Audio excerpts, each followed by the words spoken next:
here on behalf of the Australian Leadership Project. I was recently in Shepparton and had the privilege of catching up with Jeremy Rensford, a minister at the Goulburn Valley Christian Fellowship, and we discussed Australian leadership. So Jeremy, what's unique about Australian leadership and leaders? I think we're very unique. We've had a great opportunity here at GV Christian Fellowship to see different types of leaders in a multicultural setting, and it's great when we have new arrivals come to Shepparton and reflect upon leadership and what it looks like. So I believe probably the main thing is there's a down-to-earth type mentality to Australian leaders as a rule, where we would consider ourselves, quote, one of the boys rather than above other people. We don't go too well with hierarchy. I think we like to think of ourselves as somebody that can be amongst the workers, so to speak. And you don't have those levels like in other countries. With that sometimes comes respect issues, but we'll leave that discussion for another day.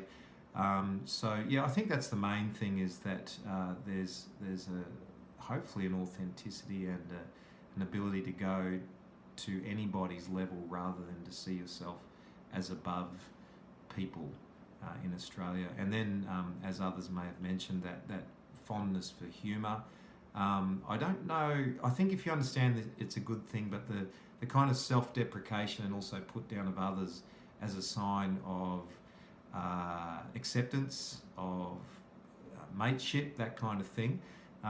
For me, I'm fond of that, as long as particularly migrants can understand it's actually an expression of, like you really like somebody, you can kind of tease them a little bit, and it keeps everybody on an even playing field if done in the right spirit. So I reckon there's a couple of unique things about Australian leadership. Jeremy, what do Australians want of their leaders today? I think Australians want to be treated fairly. I think they do not want to see any of their fellow staff members given special favours. I like to think that Australians are, like we use the term, fair go, and we really want to have that fair go. We'd like to think no matter where we're from, how much money we earn, what our education is, what our social status is, and all those kinds of factors, that they won't be considered in as much as favouring us over somebody else, or not favouring us over somebody else. So I think that's a key factor, is to be treated fairly.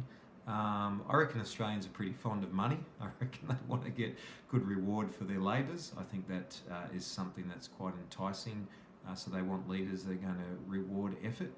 And the other thing, I think, as a Christian, I believe that people really respond and crave encouragement.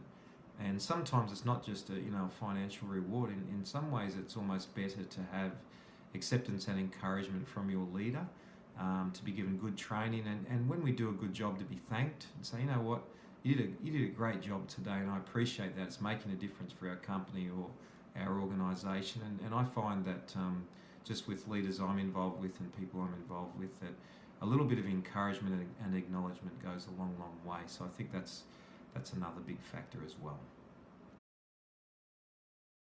Jeremy, who have been the leaders in your life, and who's inspired you? I've been fortunate to have probably a string of good leaders throughout the journey.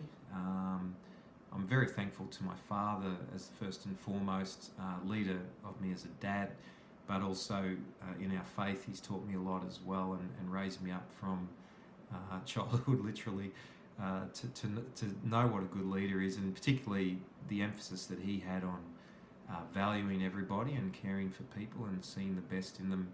I think held me in good stead. The other one I'm thankful for is my mentor, or a mentor I should say, not the only one, up in Sydney, my Uncle Brian. He taught me lots of good things, and through contrasts and extensive training, I'm thankful for that. And a lot of it was done personally rather than formally, and I think there's a bit of Australia in that, just having people relationally teach you and mentor you.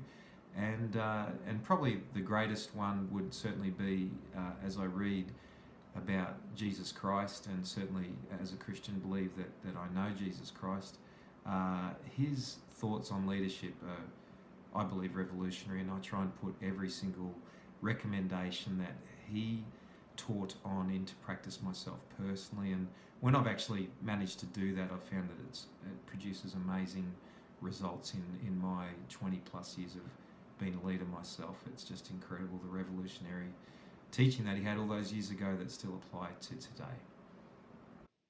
Well, that's a big thank you to Jeremy Rensford.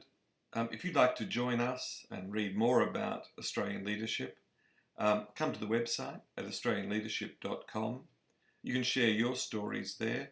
There's also opportunities to interact with us via our Facebook page, LinkedIn, and Twitter pages, all of which can be linked from that main page.